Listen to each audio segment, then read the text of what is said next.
ফকির। সে একজন খুবই ভালো লোক। আমরা 5 বোন 2 ভাই। আমার বড় কোনো ভাই নাই কা। আমার বাবা খুবই একজন ভালো লোক। সে এই দেশের আর কি তার তার মানুষজন তার মানুষজনই তার সব কিছু। তার সমাজ, তার মানুষজন ছাড়া সে আর কিছুই বোঝে না। সে মনে হয় যে কোনো বাড়ির কোনো একটা মেয়ের সাথেও সে যোগাযোগ করার সময় পায় না, শুধু তার মানুষ আর মানুষ। আমরা ছোটবেলা থেকে দেখে আসছি আমার বাবা সবসময় মানুষ নিয়ে ব্যস্ত থাকতো। আমরা যদি ভাত খাইতে বসতাম, আমাদের ভাতের প্লেট সরাই দিয়া আমার বাবা আমার মা তার তার মানুষকে ভাত খাওয়াইতো, তার জনগণকে সে ভাত খাওয়াইতো। কিন্তু আজকে সে এরকম একটা বিপদের সম্মুখীন হয়েছে, তা ভাষায় বলা যায় না। বাংলাদেশ সরকার নাকি শেখ হাসিনা নাকি স্বৈরাচারী ছিল, শেখ হাসিনাকে এই দেশ থেকে তাড়ানো হয়েছে, তার চাইতে বেশি স্বৈরাচার এই দেশে জন্ম হয়েছে। আগে তো একজন স্বৈরাচার ছিল, শেখ হাসিনা স্বৈরাচার ছিল, এখন ঘরে ঘরে স্বৈরাচারের জন্ম হয়েছে। আমরা এই স্বৈরাচার মুক্ত দেশ চাই, আমরা দেশবাসীর কাছে বিচার চাই, আমরা দেশের মানুষের কাছে বিচার চাই, আমরা এলাকাবাসীর কাছে আমরা বিচার চাই। আমার বাবা এত ভালো মানুষ, নিরীহ লোক। এই নাড়ুবা ইউনিয়ন থেকে শুরু করে জাজিরা শরীয়তপুর এরকম কোনো লোক নাই যে আমার বাবাকে ভালো না বলে। আমার বাবাকে সবাই এক নামে ভালো বলে। সে জানে, দেশবাসী জানে যে সে কতটা ভালো লোক। আজকে কি হয়েছে? শুধু ভালো হইতে পারে নাই গিয়া কাশিম ব্যাপারীর কাছে, শুধু ভালো হইতে পারে নাই গিয়া আলিম ব্যাপারীর কাছে।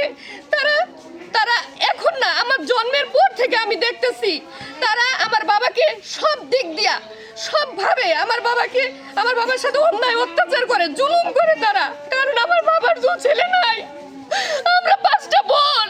তারা এক কথাই বলে যে ওর কি আছে, ওর তো শুধু 5টা মেয়ে আছে, ওর তো ছেলে নাই। ওরা যদি আমরা দিন রাত পিটাই, তারপরও কেউ ওর ধারে আসবে না। আমি দেশবাসীর কাছে বিচার চাই। আমার বাবা নিরীহ হয়ে গিয়ে আমার বাবা অন্যায় করছে, আমার বাবা ভুল করছে। কেন এত অন্যায়, কেন এত অবিচার? দেশে কি মানুষ থাকতে পারবে না? সাধারণ মানুষ কি দেশে থাকতে পারবে না? সাধারণ মানুষের কি কোনো স্বাধীনতা নেই? তারা কি স্বাধীনভাবে বাঁচতে পারে না? আমরা তো ভাবছিলাম স্বৈরাচার বুঝি শেষ হয়ে গেছে। না, স্বৈরাচার শেষ হয়নি, স্বৈরাচারের ঘরে ঘরে জন্ম হয়েছে। মিথ্যা, অবিচার, বেবিচারের দেশ ভরে গেছে। আমরা এরকম দেশ চাই নাই, আমরা স্বাধীন দেশে স্বাধীনভাবে বাঁচতে চাই। আলিম ব্যাপারীর ছেলে, কাশিম ব্যাপারীর ছেলে, তারা প্রচুর পরিমাণে অন্যায় অত্যাচার করে। সোহরাব ফকিরের ছেলে জসিম, অ্যাডভোকেট জুয়েস, ওরা জুয়েসের ক্ষমতা দেখায়, বলে আমাদের কেউ নাই। আমার বাবার নাকি গরিব, ন্যাংরা, খোরা, কানা নিয়ে আমার বাবা চলে।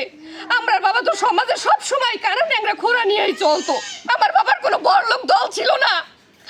আমার বাবা কখনোই বড়লোকের সাথে সম্পর্ক রাখে না, করে না। আমার বাবা এতিম, অসহায়, দরিদ্র লোকের সাথে তার ভালো সম্পর্ক। আমার বাবা সব সময় দরিদ্র লোককে ভালোবাসে, বুকে টেনে নেয়, তাকে মায়া করে।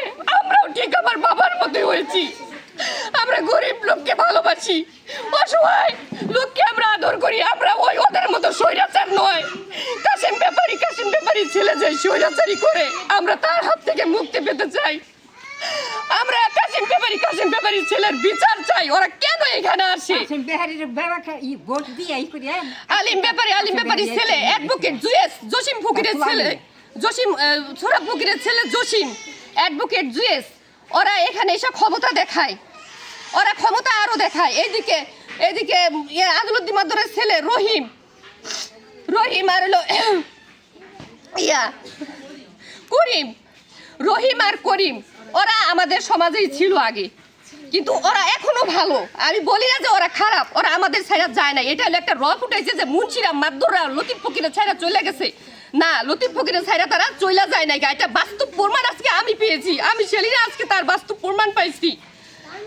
তারা আমাদের সমাজ থেকে যায় না। এটা হলো আলিম ব্যাপারী, কাশিম ব্যাপারীর একটা ষড়যন্ত্র, ঠিক আছে? এটা হলো জুয়েসের একটা ষড়যন্ত্র। ও অ্যাডভোকেট হয়ে শরীয়তপুর থেকে এই ষড়যন্ত্রগুলো চালায়, আর জসিম সব সময় মাঠে থাকে। আপনারা কি চান? আজকে আমরা এগুলোর সমাধান চাই। আমরা এই স্বৈরাচারের হাত থেকে বাঁচতে চাই। আমি তো কোনো দল না। আমি লিখনের সাথে ভালোভাবে কথা বলি। আমি কাশিম ব্যাপারীর সাথে ভালোভাবে কথা বলি। কাশিম ব্যাপারী আমার মুরব্বী, আমি সবসময় তাকে সম্মান দিয়ে কথা বলি। আমার বাবা বেদব জন্ম দেয় নাই, আমার বাবা কখনো বেদবি শিখায় নাই আমাদেরকে। মুরব্বীদের সাথে কেমনে কথা বলতে হয় এটা আমরা জানি। সমাজে যে ভালো লোকের কোনো জায়গা নাই সেটা আমরা হারে হারে বুঝতে পারতেছি যে সমাজে কোনো ভালো লোকের জায়গা নাই। আমি আজকে ভ্যান থেকে নামতেছি, আমি আমি আমার বাচ্চাটা নিয়ে স্কুল থেকে আসছি, আসে আমি সবে ভ্যান থেকে নামছি। নামার পরে সাথে সাথেই আমি ভ্যান থেকে নামছি, শুধু জাস্ট নামছি। নামার পরে আমি ভ্যান ভাড়াটা দিব, এই সময় মনে করেন আলিম ব্যাপারীর ছেলে রকিবুল আর হলো রফি ব্যাপারীর ছেলে মোশা আমার উপরে স্যান নিয়ে আক্রমণ করছে। আমি বলতেছি যে আমি তো কোনো দল না ভাই, আমি তো কোনো দল না, আমার সাথে তোমরা এরকম জ্ঞান করতেছো। তখন আদালতে মধ্যে ছিল সোবাহান, তখন ওদের ফিরাইছে। সোবাহান বলতে চাই আমার বুবুর লগে তো এমন খরচ কিনে গা বুবু আমনে যান, আমনে যান। আমি ধন্যবাদ জানাই, আমার বাবা এতদিন ধরে 40 বছর ধরে ওর আমার বাবার সাথে থাকতেছে।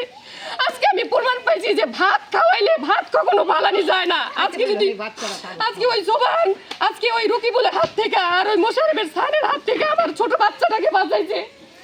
আমার ছোট বাচ্চাটা আমি স্কুল থেকে নিয়ে কেবল ওইখানে আমি নামছি। আমরা এই স্বৈরাচারের হাত থেকে বাঁচতে চাই। অন্যায় অবিচারে দেশ ভরে গেছে, কেন এত অন্যায়